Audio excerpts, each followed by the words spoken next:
بسم اللہ الرحمن الرحیم۔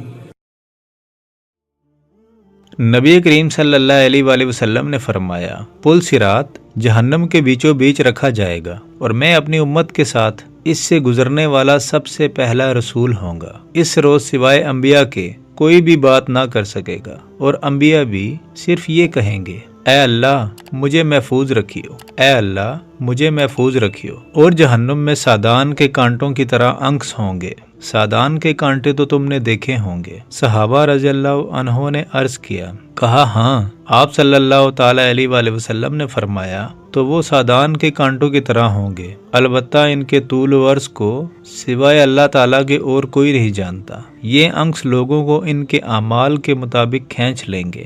بہت سے لوگ اپنے عمل کی وجہ سے ہلاک ہوں گے، بہت سے ٹکڑے ٹکڑے ہو جائیں گے، پھر ان کی نجات ہوگی۔ جہنمیوں میں سے اللہ تعالیٰ جس پر رحم فرمانا چاہے گا تو ملائکہ کو حکم دے گا کہ جو خالص اللہ تعالیٰ ہی کی عبادت کرتے تھے انہیں باہر نکال لو، چنانچہ ان کو وہ باہر نکال لیں گے۔ سبحان اللہ۔